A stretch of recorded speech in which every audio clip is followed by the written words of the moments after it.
from the CBS Bay Area studios, this is KPIX 5 News. Welcome back to KPIX 5 this morning. Time now, just about 6:30. I'm Melissa Kane. Good morning, I'm Devin Fehely. Let's start this half hour with a check of our forecast. Here's Julie Watts. Well, our lead weather headline for the last several days has been the high surf advisory and dangerous waves. Really, the largest waves we've seen since January 2017, so nearly 2 years. And that does go into effect here in just a couple of hours. We're already, though, seeing very choppy surf out there and high waves. In fact, so much so that Mavericks likely is going to be postponed because the waves are too big even for the big wave surfers. Swells today up to 21 feet, breakers 40 feet plus. You do want to watch from the distance. Folks are saying don't just stay out of the water, stay off the beach today. Why? Well, we've got this storm heading in, and for the rest of us, the biggest impact is likely going to be the rain. We're starting to see the first showers ahead of this front moving in. Right now, they are up north near Cloverdale. You're seeing some moderate rainfall right now, right over 101. Healdsburg seeing some light rainfall. Santa Rosa's been seeing some showers this morning. Those showers will continue throughout the day. Here is that front moving through for most of us. The heaviest rainfall, here we are at 6 o'clock, will pass through likely late afternoon to early evening. And then after 6 o'clock start to dissipate, and we will see those lingering showers overnight tonight, likely dry for your morning commute. Winter storm warning in effect from 2 o'clock this afternoon through Monday. This is for the west slope of the Sierra. Do be mindful you'll likely see low visibility and travel delays up there in the high country. I will time out more of this rain for you coming up in just a bit. An Oakland oncology nurse who was deported to Mexico is now back in the U.S. and reunited with much of her family. Last year, Maria Mendoza Sanchez and her husband, both undocumented immigrants, were deported after living in the U.S. for more than 20 years. Her kids stayed behind here in the Bay Area, with her oldest daughter helping with her younger siblings. But this summer, Mendoza Sanchez's petition was selected in an H-1B visa lottery, so she got a waiver to come back to the U.S. Her visa was sponsored by her employer, Highland Hospital. She says her coworkers brought her strength in her darkest hours. There were many nights I couldn't sleep. There were many days I was ready to give up. And when that happened, it just happened that one of them would reach out to me out of nowhere. Never let me down. The H-1B is intended for jobs requiring specialized knowledge and a bachelor's degree or higher. Mendoza Sanchez will have to renew it in 3 years, and meanwhile, her husband remains in Mexico. Congressmember Barbara Lee of Oakland issued a statement. It reads in part, "I am thrilled that Maria Mendoza Sanchez has finally been reunited with her family. Maria's unjust deportation was a loss for her family, loved ones, and our entire East Bay community." 3 contractors paid to help clean up the wildfire zone in Butte County have been fired after posting insensitive photos online. The photos on Facebook showed several workers on burned out property mocking the destruction they were hired to clean up. One photo showed the body of a cat killed in the fire with a beer bottle placed by its mouth. The posts also included offensive captions. The company that used to employ those 3 workers, Biggie Crane and Rigging, released the following statement. "We have identified 3 participants in this abhorrent event, and their employment has been terminated. Biggie regrets that the residents of Paradise and Butte County have suffered an egregious insult." Lauren Gill, the town manager of Paradise, also released a statement. "This is unacceptable and reprehensible behavior. The Paradise Police Department is looking into criminal charges." Also yesterday, San Jose earthquake star Chris Wondolowski held a soccer camp in Butte County. Many of the young attendees had lost their homes in the wildfire. Proceeds were donated to the North Valley Community Foundation. That's a charity helping folks affected by the fire. And meanwhile, for the first time in more than a month, all evacuation orders in Paradise have been lifted.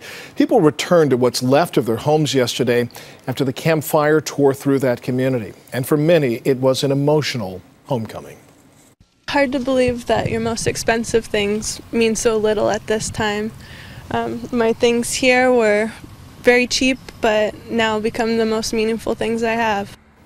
In all, the fire killed 86 people and destroyed nearly 14,000 homes. Campfire victims are still getting much needed relief. Yesterday morning, an 18-wheel truck loaded with boxes of food left the San Francisco Marin Food Bank and headed to Chico. The San Francisco Marin Food Bank is one of several local food banks that's coming together to help victims of that fire. And Covered California has just extended the deadline to sign up for health insurance. Now, that deadline was supposed to be midnight last night to set up coverage that begins January 1st. But Covered California is allowing more time until next Friday.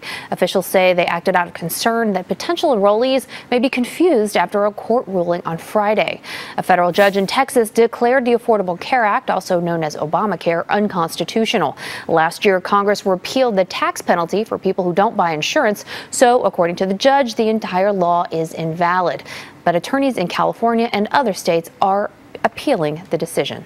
A live look now at the White House, where President Trump is looking for a new Interior Secretary. He announced yesterday that Ryan Zinke is stepping down at the end of the year. Zinke has helped lead administration efforts to roll back environmental regulations and promote oil and gas exploration on public land. Environmentalists have been his frequent critics. Zinke also faced numerous investigations into alleged ethics violations. The president says he will nominate a replacement sometime this week. A first for San Francisco, the Planning Commission says that a developer must recreate a home that he tore down. The Largent house in the Twin Peaks neighborhood was built by a prominent modern architect in 1936. But now the two-story house is gone. The city says the owner took out a permit for renovations, but he did not have permission to knock down the house so he could replace it with a mansion. Demolishing a $1.2 million house and replacing it with a $5 million house only makes the affordability that much worse in this city. And we're finding that there's an epidemic of these kinds of things happening. Now, last week, the commission voted to require the owner to build an exact replica plus a sidewalk plaque that explains what happened. That also goes for anyone else who buys the lot. And long lines for a popular East Coast burger joint opening its doors in the Bay Area. Shake Shack opened its first franchise at the Stanford Shopping Center in Palo Alto yesterday. And as you can see there, lines of people were spilling out the door trying to get a taste. Shake Shack has 202 stores around the world now.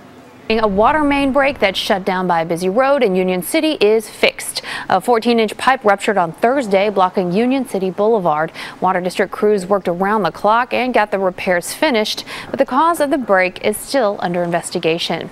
And a Contra Costa County community is getting ready in case a disaster strikes. Yesterday, the town of Moraga performed an evacuation drill. One of its biggest challenges, well, there's only one way in and one way out, so a single road could clog with cars. Drone video shot by firefighters highlights the department's strategy for quickly evacuating residents in the event of a wildfire. It would allow drivers to use all lanes of traffic in a single direction to escape to safety. We have 2 lanes going out, but we still had enough room for emergency vehicles to come in, because you don't want to have everything blocked and then they have to come in, let's say, to fight the fire or any emergencies. The police department is urging everyone to sign up for their community alert system. That way, they would ensure that they receive a notice in the event of a real emergency. Also in the East Bay, a 30-year-old slide in Pleasanton is getting some attention. City staff will meet with community members at Mission Hills Park to get input on what they should do with a 50-foot slide. Officials say it is falling apart, and now they are considering replacing it entirely or renovating it and adding features like an adjacent slide. It's probably the most loved piece of equipment in our parks in Pleasanton. It's a symbol of this community, this neighborhood. Everyone knows the big slide, so it's a unique feature of Pleasanton. City officials say they should have slide options ready for the community this time next year. And a gun buyback netted more than 200 weapons in San Francisco. As you can see there, one man even went so far as to destroy his gun with a sledgehammer right there on the sidewalk. Yesterday, police accepted unloaded guns in exchange for cash, no questions asked. The firearms people turned over included 7 assault rifles, 51 rifles, and more than 3 dozen shotguns.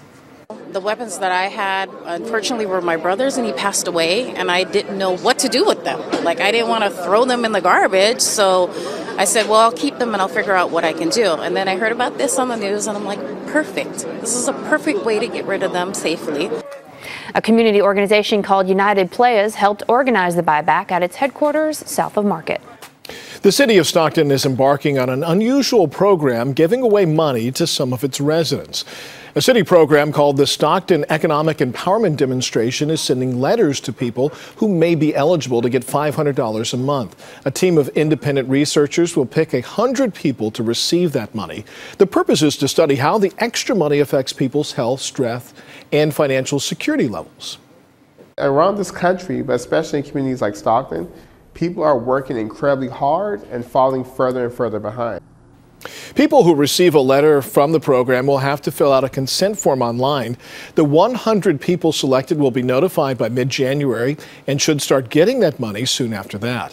Funding will determine how long that program lasts.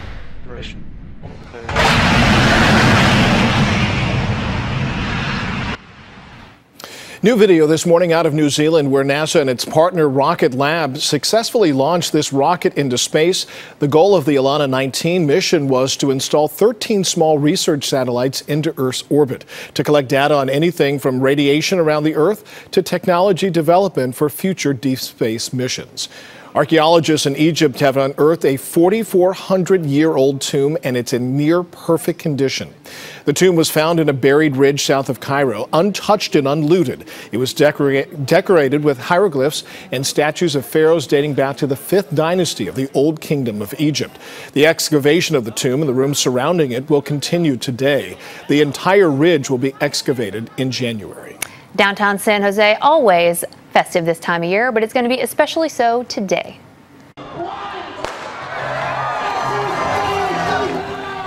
The 7th annual Santa Run Silicon Valley gets underway this afternoon. Folks taking part in the 5K Run Walk are encouraged to dress as Santa Claus or any other holiday-related character. The festivities begin at 2:30 at Santa Clara Street and Almaden Boulevard and conclude at Christmas in the Park, which benefits from much of those proceeds. All right, well, thank you for joining us this morning.